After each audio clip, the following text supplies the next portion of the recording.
होगा। हमारे बुजुर्गों में एक बुजुर्ग गुजरे हैं, हजरत मौलाना मुफ्ती मुजफ्फर हुसैन साहब कांधलवी रहमतुल्लाह। इन्हीं के खानदान से हजरत मौलाना इलियास साहब रहमतुल्लाह अलैह हैं, कांधला के। बड़े अजीब आदमी थे, अल्लाह वाले थे, अक्सर सफर में रहते थे, छोटे छोटे गांव में, छोटे छोटे देहातों में जाते थे, जहां मालूम होता था कि यहां लोग दीन से गाफिल हैं, वहां जाते थे, मस्जिद में क़याम करते थे और गांव वालों को दीन की तरफ रग़बत दिलाते थे। और मामूल ये था कि एक गांव में सिर्फ एक रात गुजारते थे, अगली रात दूसरे गांव में तशरीफ ले जाते। उनका वाकया है कि एक मर्तबा एक गांव में तशरीफ ले गए, मस्जिद में ठहरे, मगरिब का वक्त हुआ, सब नमाजी नमाज पढ़ के चले गए और हजरत एक गोशे में बैठ गए। किसी ने पूछा नहीं कि ये अजनबी आदमी है, कहां से आया है, क्या खाएगा, कहां सोएगा, किसी ने नहीं पूछा। जब नमाज हो चुकी तो एक शख्स बाद में आया, उसने वजू किया, नमाज पढ़ी और देखा कि एक मुसाफिर बैठा हुआ है। उसने आकर सलाम किया और फिर अपने घर गया। अपने घर से वो 3 रोटियां लेकर आया और लाकर हजरत की खिदमत में पेश कर दी कि हजरत ये खा लीजिए। हजरत ने वो 3 रोटियां खा ली।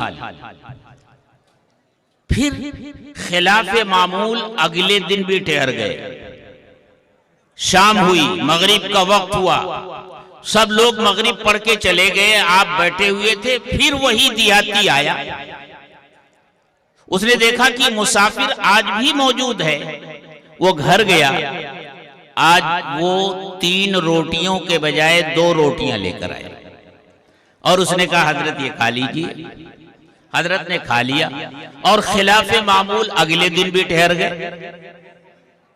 जब तीसरे दिन वो आया और देखा कि मुसाफिर अभी मौजूद है तो घर गया और 1 रोटी लेकर आया और हजरत के सामने पेश की और हाथ जोड़कर कहा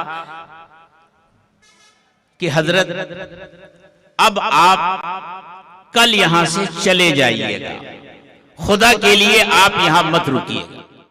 हजरत ने उससे पूछा कि भाई माजरा क्या है?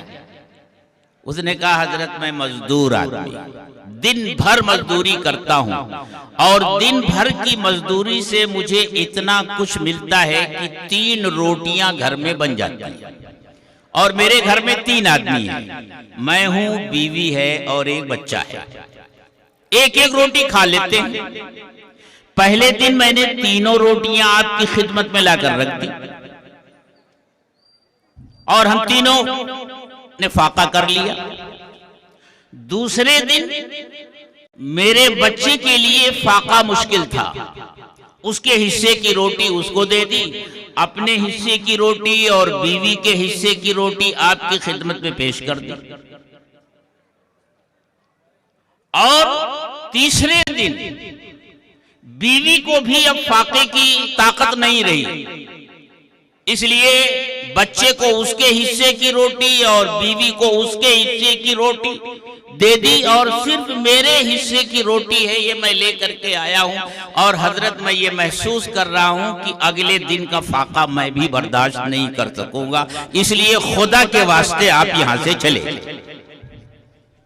हजरत ने फरमाया भाई मेरा मामूल किसी जगह 1 दिन से ज्यादा ठहरने का नहीं था, लेकिन पहले दिन जब मैंने तेरी रोटी खाई तो मैंने ख्वाब में जियारत की मदनी आका हजरत मुहम्मदुर रसूलुल्लाह सल्लल्लाहु अलैहि वसल्लम की, और मैंने अपने अंदर जो अनवार महसूस किए उससे पहले कभी वो अनवार महसूस नहीं किए थे।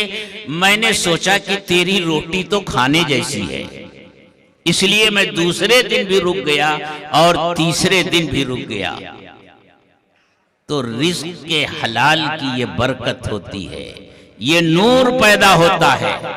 और जब रिज़्क़ हलाल नहीं होता वाकया आपने सुना है कि हज्जाज बिन यूसुफ को जो पता चला कि हमारे शहर में मुस्तजाबुद दावत लोगों की एक जमात है कि कोई जालिम हाकिम जब आता है वो उसको बद्दुआ कर देते हैं तो वो ज्यादा दिन तक रुकता नहीं। उसने उन लोगों की दावत की और हराम खिला दिया और कहा अब मैं इनकी बद्दुआ से महफूज हो गया। दुआएं अल्लाह कबूल नहीं करता, इबादतें अल्लाह कबूल नहीं करता, नमाजें अल्लाह कबूल नहीं करता, रोजे कबूल नहीं करता, ज़कात कबूल नहीं करता, हज कबूल नहीं करता।